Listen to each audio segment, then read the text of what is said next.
कभी कभी किचन में अकेले काम करते करते बहुत सी पुरानी यादें याद आ जाती हैं। परदेश की ज़िंदगी शायद बाहर से बहुत अच्छी लगती हो, लेकिन इसके पीछे बहुत सी खामोश कहानियाँ होती है। जब इतना सारा खाना बना रही होती हूँ तो अक्सर सोचती हूँ, अगर आज पाकिस्तान में होती तो शायद अम्मी मेरे साथ किचन में होती। कोई प्याज काट रहा होता, कोई मसाले पीस रहा होता, कोई बस बातें करते करते हंसा रहा होता। इतना सारा काम कब ख़त्म हो जाता पता ही नहीं चलता। उसके बाद किचन में असली काम शुरू हुआ। आज का मेन्यू था होम मेड बलोची सब्जी और स्टेक और उसके साथ राइस। सबसे पहले मैंने फ्रेश साबुत धनिया, जीरा, बड़ी इलायची, दालचीनी और लौंग को पीसा। मुझे फ्रेश मसालों की खुशबू बहुत पसंद है। फिर चिकन को ऑयल, लेमन जूस, अदरक लहसुन का पेस्ट, नमक, काली मिर्च, लाल मिर्च और थोड़ा सा चाट मसाला के साथ अच्छी तरह मैरिनेट किया। जब मसाला चिकन पर लग गया तो उसका कलर देखने के लायक था।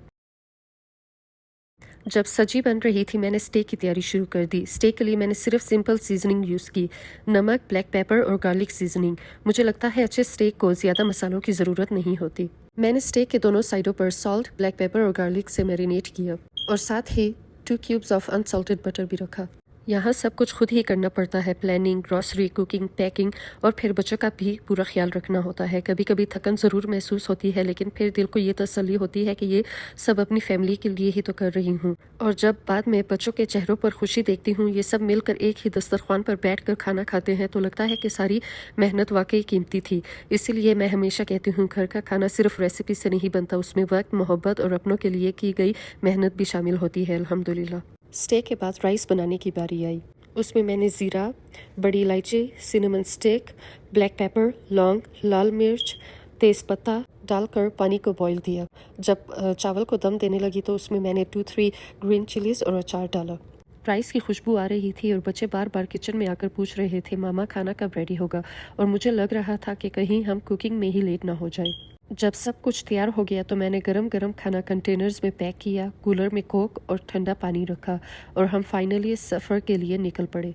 रोड पर निकलते ही खूबसूरत व्यू शुरू हो गए, लेकिन सबसे फ़नी मोमेंट तब आया जब रास्ते में रोड के किनारे आम का स्टॉल नज़र आया और मेरे बेटे ने एक्साइटेड होकर पूछा, मम्मा हम पाकिस्तान पहुंच गए। हम सब इतना हंसे, शायद उसके लिए आम का स्टॉल देखना ही पाकिस्तान की याद था।